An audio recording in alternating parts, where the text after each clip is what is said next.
नमस्कार, मिर्गाजल एक्सप्रेस में एक बार फिर आपका स्वागत है। दोहरे हत्याकांड के मुख्य आरोपी ने आधी रात को थाने पहुंचकर खुद का किया आत्मसमर्पण।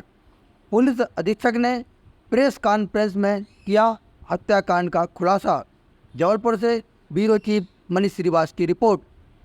जबलपुर के सिविल लाइन थाना क्षेत्र की मिलेनियम कॉलोनी के बहुचर्चित दोहरे हत्याकांड के आरोपी ने भी गुरुवार की रात सिविल लाइन थाने में सरेंडर कर दिया।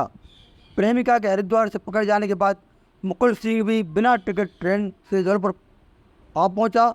हत्याकांड का शुक्रवार को पुलिस अधीक्षक आदित्य प्रताप सिंह ने प्रेस कॉन्फ्रेंस में खुलासा किया।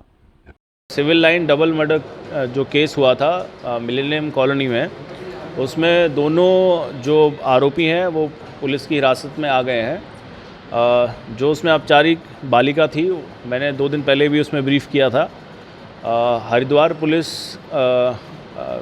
को सूचना मिली थी, उसके बाद वहाँ पर उनकी कोतवाली पुलिस ने बहुत अच्छी कार्रवाई करते हुए और आरोपी जो औपचारिक बालिका है उसे अरेस्ट किया। और ये जो दूसरा जो बालिग आरोपी है मुकुल, ये वहाँ से फ़रार हो गया था। और फ़रार होने के बाद कल ये जो है सिविल लाइन थाने पे पहुंचा है, इसने सरेंडर किया और जिसके बाद पुलिस ने उसको गिरफ़्तार किया है। हम लोगों ने दोनों आरोपियों से पूछताछ की। पूछताछ में दोनों का कनाइवेंस निकल के आया है। जो कारण है हत्या का, उसमें यह है कि सितंबर में एक FIR जो औपचारिक बालिका है उसके द्वारा इस लड़के के ख़िलाफ़ कराई गई थी और वो उस केस में इसने जो बयान दिए थे वो इस लड़के के अगेंस्ट दिए थे। और घर वालों का प्रेशर था, खासकर उसके फादर का प्रेशर था। और इसको ये डर लग रहा था कि घर वालों के प्रेशर में ये जो बयान हो गए हैं इसका कहीं कन्विक्शन नहीं हो जाए, इसको दोबारा जेल नहीं जाना पड़ जाए। और सितंबर के बाद से जब वो लड़की से इसकी बातचीत उसके घर वालों ने कट ऑफ करने का प्रयास किया, उसको इटारसी भेज दिया।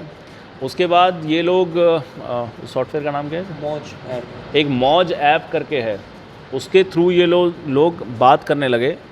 और फिर तभी से इनका ये प्लानिंग बनने लगी कि हमें मतलब दोनों इस बात पे कन्विंस हो गए कि पिता को रास्ते से हटाना पड़ेगा और उसको जब तक उनको रास्ते से हटाएंगे नहीं तब तक ये जो FIR हो गई है और इसमें कन्विक्शन हो जाएगा तो वो जो मुकुल है इसको जेल जाना पड़ेगा।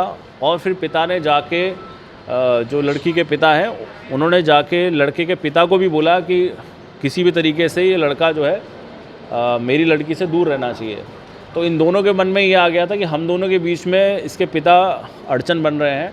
तो इन्होंने सितंबर अक्टूबर के बाद से ही लगातार प्लानिंग करना शुरू कर दिया। इस प्लानिंग के तहत ये लोग घटना से 2-3 दिन पहले भी जो है शहर में एक साथ घूमते दिखे हैं। उसके अलावा इन्होंने डिटेल्ड प्लानिंग की कि कैसे घर में एंट्री की जाएगी, कैसे जो गैस कटर और इस सब का जो इस्तेमाल है, ये दिखाने के लिए इनके मन में ये प्लान था कि हम इससे 2 काम कर सकते हैं। पहला ये है कि इन्होंने जो बैल्कनी से एंट्री दिखाई कि कोई चोर या कोई वारदात करने घुसा है और फिर उसको हम एक प्रॉपर्टी ऑफेंस के रूप में दिखा सकते हैं, जिसके बाद ये मर्डर की घटना हो जाएगी। ये भी इनका प्लानिंग था कि ये जो गैस कटर इससे बॉडी के हम लोग टुकड़े करके और उसके बाद उसको छोटे पार्ट्स में काट के और बैग से हम उसको आगे कहीं डिस्पोजल कर सकते हैं। ये भी इन लोगों का प्लान था। लेकिन जब घटना हुई, घटना में जो अमाउंट ऑफ ब्लड और जो वो था उसको देख के ये दोनों थोड़ा सा इनको ये समझ में आ गया कि बॉडी का डिस्पोजल करना इतना ईजी नहीं होगा। तो इन लोगों ने क्या किया कि पहले तो जो फादर की बॉडी थी उसको इन्होंने प्लास्टिक से कवर किया और ये कोशिश की कि कोई पूरे घर में थोड़ा सा अगरबत्ती और ये सुगंध लगाई ताकि उससे जो है बदबू नहीं आए। और जो इसका भाई था, भाई को इन्होंने मारने के बाद उसको फ्रिज में उसको पैक करके उसकी बॉडी को उसके अंदर डाल दिया था।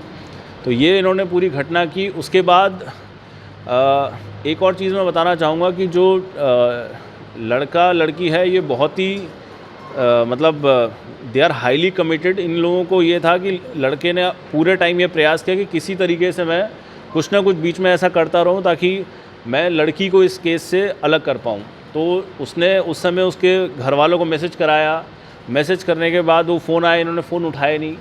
उसके बाद इन्होंने अपनी सारी स्टोरीज़ इस प्रकार से बनाई कि जो है ये लड़का ही मेन आरोपी दिखे।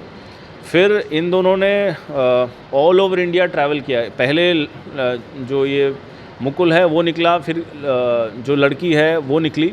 उसके बाद ये लोग ऑल इंडिया ट्रैवल किए। इन्होंने जबलपुर से निकलने के बाद कटनी, इंदौर, पुणे, बेंगलोर, कलबुर्गी और उसके बाद ये लोग उड़ीसा भी गए, वहाँ से कलकत्ता, गुवाहाटी, उसके बाद झांसी, मथुरा, वृंदावन, चंडीगढ़।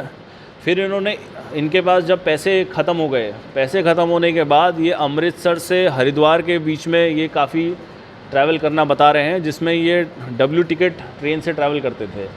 और ये अमृतसर में भंडारों में गुरुद्वारे में खाना खाते थे और पैक करा के खाना ले जाते थे। और हर की पौड़ी पे इनका बताना है कि हम वहाँ पर समय बिताते थे। उसके बाद दोबारा फिर ट्रेन पकड़ के ये इसी तरीके से टू एंड फ्रो करके अपना समय काट रहे थे। जब ये हरिद्वार में एक फ्रेश होने के लिए ये एक जगह गए, तो वहाँ पर नगर रक्षा समिति के ही एक मेंबर थी जिन्होंने एक्टिवली इसको देखा और देख के उनको थोड़ा सा शक हुआ और उन्होंने जो है हमें भी सूचना की और हरिद्वार पुलिस को भी सूचना की। और जिस उस पर जो है ये वहाँ पर पकड़ में आ पाए। इसके जब ये लड़की पकड़ में आई, इसके मन में ये था कि अब ये कहीं जाके मेरा जो वो पुराना वाला केस है उसमें कहीं ये दोबारा बयान दे के मेरा नुकसान नहीं हो जाए। तो ये उस कारण से, और इसके पास अभी पैसा और ऐसी कोई चीज़ बची नहीं थी, तो इसने फाइनली आके यहाँ पर सरेंडर किया। मृगांचल एक्सप्रेस समाचार पत्र, वेबसाइट, यूट्यूब में रिपोर्टर का कार्य करने के इच्छुक अनुभवी संपर्क करें। प्रदेश के समस्त जिलों एवं तहसीलों में संवाददाताओं की आवश्यकता है। खबरों एवं विज्ञापन के लिए संपर्क करें। दिनेश चौरसिया, संपादक।